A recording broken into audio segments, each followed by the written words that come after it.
الحمد للہ رب العالمین والصلاة والسلام علی سید المرسلین اما بعد فاعوذ باللہ من الشیطان الرجیم بسم اللہ الرحمن الرحیم السلام علیکم ورحمۃ اللہ وبرکاتہ۔ پیارے دوستوں، امید کرتا ہوں کہ آپ خیریت سے ہوں گے۔ اللہ تعالیٰ آپ پر ڈھیر و رحمتوں کا نزول فرمائے۔ جیسا کہ آپ کو معلوم ہے کہ رمضان المبارک کی آمد ہے، تو آج ہم رمضان المبارک پر ہی تھوڑی سی بات۔ Ramzan is the month to get close to the Allah. Ramzan میں اللہ تعالیٰ کی انسانوں سے محبت عروج پر ہوتی ہے، اور اسی شوق و محبت میں ہمارے پیارے نبی صلی اللہ علیہ وآلہ وسلم راتوں کو اپنا قیام بڑھا دیتے۔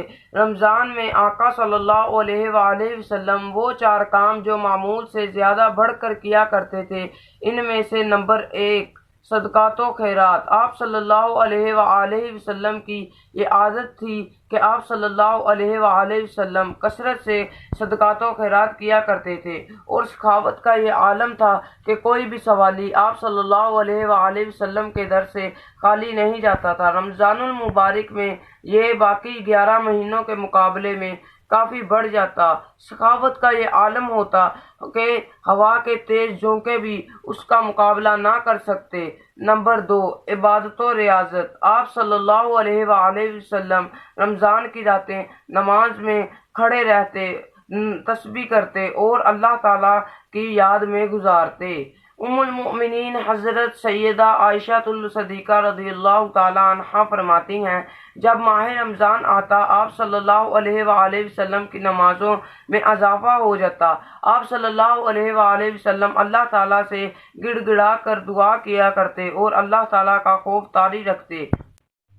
نمبر 3 تلاوت قرآن پاک۔ قرآن پاک رمضان کے بابرکت مہینے میں نازل ہوا، اسی وجہ سے رمضان المبارک اور قرآن کا بڑا گہرا تعلق ہے، اور جو رمضان المبارک میں قرآن پاک کی تلاوت کرتا ہے اور اس تعلق کو مضبوط کرتا ہے، اس مہینے میں آپ صلی اللہ علیہ وآلہ وسلم کا قرآن سے لگاؤ مزید بڑھ جاتا۔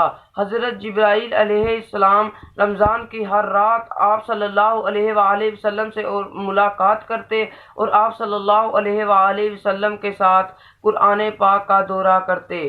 نمبر 4 اعتکاف۔ رمضان کے آخری 10 دن یا آخری عشرے میں آپ صلی اللہ علیہ وآلہ وسلم کا اعتکاف کرنے کا معمول تھا، اور آپ صلی اللہ علیہ وآلہ وسلم کا یہ مبارک معمول حیات مبارکہ کے آخر تک رہا۔